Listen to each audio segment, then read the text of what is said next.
প্রিয় দর্শক, আসসালামু আলাইকুম। আশা করি আপনার সবাই অনেক বেশি ভালো আছেন।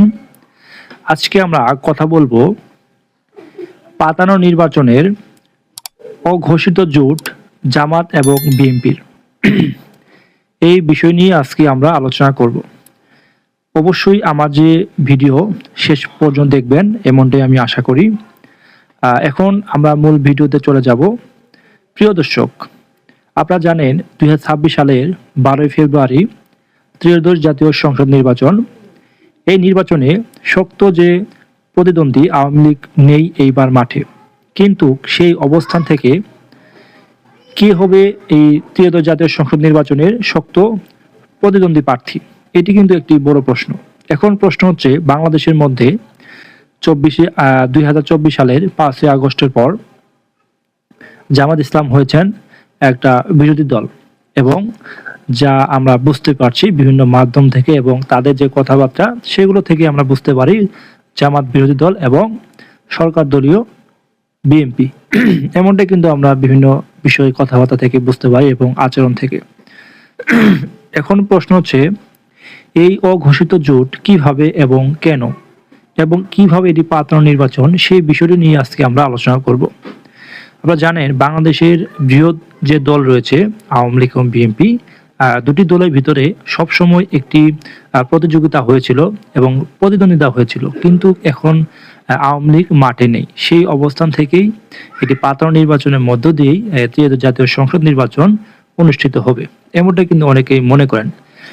এবং বিভিন্ন দল, এবং আমরা দেখেছি আপনার যখন বেগম খালেদা জিয়া মারা যাওয়ার পরে জনাব তারেক রহমান এবং জামাত ইসলামের যে আমির রয়েছেন ডক্টর শফিকুর রহমান, তারা কিন্তু একটি বৈঠক করেন। সেই বৈঠক থেকে আমরা বুঝতে পারি তাদের ভিতরে একটা মানে সমঝোতা হয়েছে, তবে প্রকাশ্যে নয়, গোপনে এবং অঘোষিত। এবং তারা দীর্ঘ সময় ধরে প্রায় 15 থেকে 16 বছর এবং তারও আগে থেকে জামাত এবং বিএনপি আওয়ামী লীগের বিরুদ্ধে সবসময় একত্র হয়ে তারা কাজ করেছেন এবং মিছিল করেছেন, সংগ্রাম করেছেন, হরতাল করেছেন। তারা এমনভাবে লেগেছিল, কিছু কিছু মানুষ মনে করেন জামাত বিএনপি একই দল।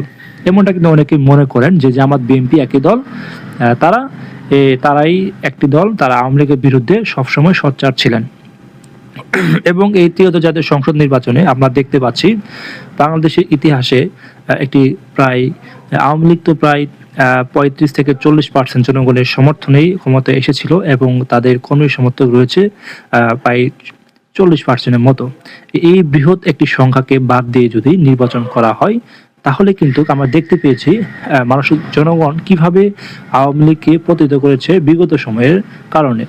আপনারা জানেন বিগত সময়ে বিএনপি এবং জামাত দুটি দলের প্রায় 35 থেকে 40% সমর্থক ছিল, কর্মী সমর্থক ছিল, কিন্তু তাদেরকে বাদ দিয়ে এবং অন্য দল রয়েছে সেগুলোকে বাদ দিয়ে কিন্তু আওয়ামী লীগ 3টি জাতীয় সংসদ নির্বাচন করেছিলেন। তারই প্রেক্ষিতে কিন্তু শেখ হাসিনাকে ভারতে পালিয়ে যেতে হয়েছে।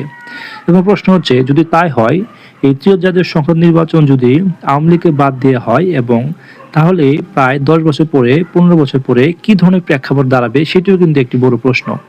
এখন জনগণ আওয়ামী লীগ চলে যাওয়াতে অনেকেই বিভিন্নভাবে মন্তব্য করছেন যে আওয়ামী লীগ যাওয়াতে দেশের পরিস্থিতি লাজুক অবস্থা হয়েছে, একদম আইন শৃঙ্খলা বাহিনী ভেঙে পড়েছেন, এবং আওয়ামী লীগ থাকলে হয়তোবা নির্বাচনটা আরো সুষ্ঠু হতো, সুষ্ঠু না হলেও একটা আপনার অংশগ্রহণমূলক নির্বাচন হতো, এমনটাই অনেকেই মনে করেন। আর যদি অংশগ্রহণমূলক নির্বাচন হয়, তাহলে সেই সরকারের প্রতি মানুষের একটি সমর্থন থাকে। কিভাবে সমর্থন থাকে, সেটি হচ্ছে যে আমাদের দল নির্বাচন রাজনীতি করেছেন এবং অংশগ্রহণ করেছিল, ভোটে বার হতে পারেনি, তাই তারা এইভাবে তার সমর্থন জানায়।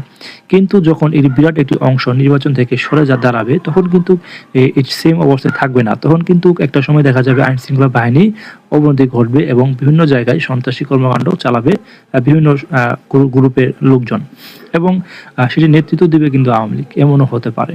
কিন্তু এছাড়া একটি বিষয় হলো যে, সেটি হচ্ছে এই পাতানো নির্বাচনে যে অঘোষিত জোট হইল, সেটি কিন্তু একটি বিরাট একটি বড় একটি অংশ কিন্তু মানতে পারছে না। কারণ একটি ইলেকট্রিক বা ভোটিং ইঞ্জিনিয়ারিং যে সিস্টেম রয়েছে, সেই সিস্টেমে কিন্তু ভোটটা হচ্ছে। এবং দেখা যাক কি হয়, এই বিষয় নিয়ে আজকে আমরা অনেক আলোচনা করলাম, এবং দেশে যে পক্ষান্তরে যে বিষয়গুলো রয়েছে সেটিও কিন্তু একটি মূল বিষয়।